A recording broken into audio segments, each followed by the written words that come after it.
Halo, aku Keisha. Biasanya aku menggunakan air tuh untuk keperluan sehari-hari seperti mandi, mencuci baju, mencuci piring, ataupun mengepel lantai. Tipe air yang aku gunakan di rumah itu aku menggunakan air tanah yang benar-benar higienis dan pastinya tidak terkontaminasi dengan hal-hal lain, jadi benar-benar bersih. Terus kenapa aku memilih air tanah selain bersih pastinya dan tentunya air tanah ini membuat kita hemat, jadi biaya operasionalnya itu lebih kecil atau minim. Lalu setelah itu gimana caranya kita membuat air tanah itu, menjaga air tanah itu agar tetap bersih? Kita harus memastikan air limbah atau pembuangan limbah tetangga itu dibuang dengan baik, agar pencemaran tanah di air itu tidak terkontaminasi dengan baik gitu. Sumber air yang digunakan dari rumah kami ialah air sumur bor, yaitu di mana air dicari melalui sumber air langsung secara alami, lalu kemudian air dipompa melalui mesin, kemudian disalurkan ke berbagai keran-keran yang ada di rumah. Kualitas air di lingkungan rumah cukup baik, sangat baik. Air juga mengalir cukup deras dan banyak dari berbagai sumber. Kemudian air bersih, tidak berbau dan tidak berwarna. Kualitas air juga dipakai kebutuhan sehari-hari seperti mandi. Namun untuk minum tidak digunakan karena di rumah memakai air galon.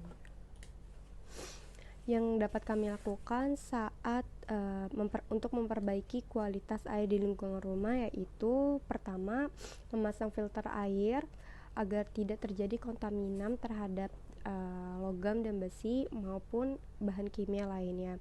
Hal ini sangat diperlukan karena pemasangan filter yang baik dan efektif itu sangat berpengaruh untuk kebersihan air dan penggunaan saat kita menggunakan air tersebut. Sumber air yang digunakan di rumah saya yaitu air sumur bor. Kualitas air di lingkungan rumah saya baik, juga tidak ada bau, serta jumlahnya juga banyak.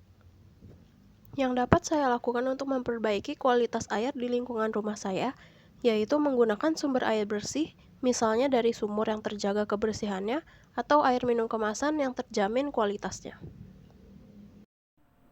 Oke, di sini kita akan membahas tentang sumber daya air. Nah, sini saya akan membahas tentang sumber daya air, yaitu sumur bor. Kenapa saya memilih sumur bor? Karena di rumah saya sendiri yaitu menggunakan sumur bor untuk kehidupan sehari-hari. Karena sumur bor sendiri memiliki keunggulan dan manfaat. Apa sih manfaat dari sumur bor? Yang pertama seperti proses pembuatannya lebih cepat, yang kedua kedalaman sumur lebih mudah ditentukan, lalu yang ketiga tidak memerlukan lahan yang luas, yang keempat air lebih bersih, dan yang kelima jumlah air bersih yang bisa ditampung lebih banyak. Nah, bagaimana sih dengan kualitas air sumur bor? Nah, kualitas air sumur bor baik, tidak memiliki warna yang kuning, tidak berminyak, dan tidak memiliki bau yang tidak sedap. Kualitas air sumur bor juga baik dan terjaga. Nah, lalu yang sekarang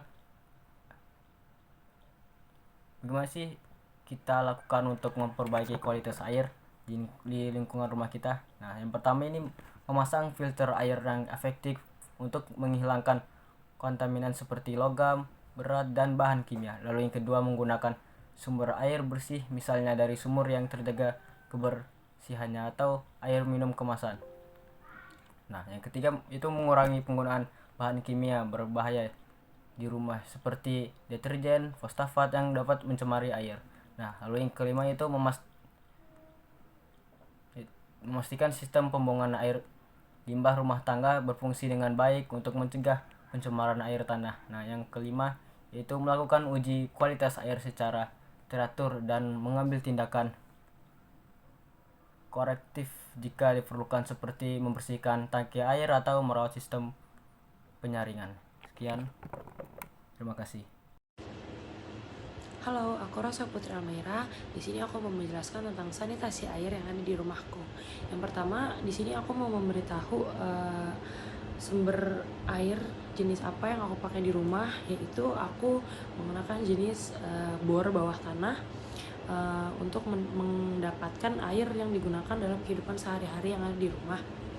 Lalu yang kedua, gimana kondisi air di rumah aku, gimana banyak atau sedikit, bau atau warna-warnanya. Nah, kalau dari banyak atau sedikitnya itu bisa dilihat dari musim ya. Kalau musim hujan itu banyak, dan sempat waktu itu di musim kemarau itu kering sampai aku itu manggil ledeng untuk gimana caranya air biar bisa naik ke atas, biar bisa ada lagi. Nah, kalau untuk kondisi bau atau enggaknya itu rada sedikit bau besi, dan enggak sih, sebenarnya nggak terlalu bau, dan juga kondisi warnanya juga nggak kuning atau gimana. Cuma aku tuh kalau untuk ngetes air itu pakai teh. Nah, waktu dipakai teh itu warnanya bukan coklat tapi hitam. Nah, untuk mengatasinya itu aku di sini tapi pakai filtrasi, dimana ada toren pertama itu untuk menampung air, dan toren kedua itu untuk filtrasi yang isinya itu ada busa, pasir, batu-batu dan lain-lain. Nah, gitu. Nah, di sini juga aku mau memberi contoh gimana cara menjaga kualitas air. Nah, selain dari filtrasi yang tadi, kita juga bisa yaitu membatasi penggunaan bahan kimia atau sabun dalam kehidupan sehari-hari, seperti mencuci baju, mencuci piring, dan juga mandi. Yang dimana sebenarnya itu tuh rada sulit karena emang itu kebutuhan sehari-hari, tetapi kita bisa menggunakannya dengan bijak, yaitu nggak terlalu banyak. Dan juga sekarang udah ada deterjen untuk mencuci baju yang dimana kalau kita air bekas cucian itu kalau disiram di tanaman itu nggak bikin tanaman mati, malah bikin tanaman subur. Jadi menurut aku itu juga bisa menjadi salah satu cara untuk menjaga kualitas air. Terima kasih.